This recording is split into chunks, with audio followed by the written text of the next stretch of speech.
নমস্কার সকলকে। আজকে আমি রান্না করব গাটি কচু দিয়ে ইলিশ মাছের মাথা লেজা দিয়ে ডাল। প্রথমে আমি একটা সিটি দিয়ে প্রেসারে ডাল কচুটা সেদ্ধ করে নিচ্ছি। সেদ্ধ হয়ে গেছে, এবার আমি ঠান্ডা করে ছাড়িয়ে নেব। ছাড়ানো হয়ে গেছে, এবার কড়া বসিয়ে তেল দিয়ে দিলাম। এবার মাছের মাথা লেজাগুলো ভেজে নেব। ইলিশ মাছ বেশিক্ষণ ধরে ভাজবো না, অল্পই ভাজবো, একবার উল্টে পাল্টে নামিয়ে নেব। আপনারা কোথা থেকে ভিডিওটা দেখছেন অবশ্যই জানাবেন। দয়া করে পুরো ভিডিওটা দেখবেন, লাইক কমেন্ট শেয়ার করবেন। ভালো লাগলেও রান্নাটা বলবেন, খারাপ লাগলেও বলবেন।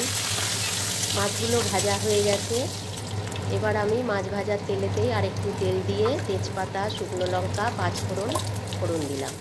একটু নেড়ে চেড়ে আমি এবার কতগুলো রসুন কোয়া নিয়েছি সেগুলো আমি গ্রেট করে দিয়ে দিলাম।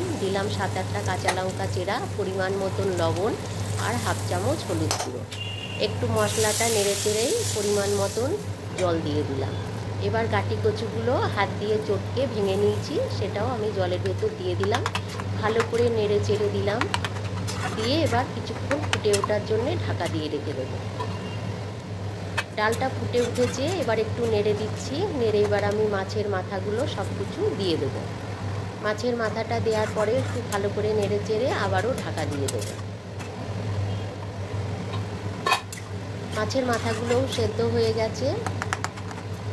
একটু কচুগুলো ভেঙে ভেঙে দিচ্ছি যাতে একটু ডালটা বেশি ঘন হয়। একটু লবণ লাগবে, একটু পরিমাণ মতন লবণ দিয়ে দিলাম। একটু ঢাকা দিয়ে দিলাম। ডালটা একদম রান্না হয়ে গেছে। এবার আমি 3টে কাঁচা লঙ্কা চেরাও দিয়ে দিলাম। এবার গ্যাসটা বন্ধ করে ঢাকা দিয়ে দেবো, তারপরে আপনাদের নামিয়ে দেখাবো। এরকমভাবে গাছি কচু দিয়ে অনেক রকম আপনারা খেয়েছেন, কিন্তু ডাল এরকমভাবে একদিন আমার মতন করে খেয়ে দেখবেন, খুব চমৎকার হয় খেতে। কেমন লাগলো অবশ্যই জানাবেন। ভালো থাকবেন সকলে।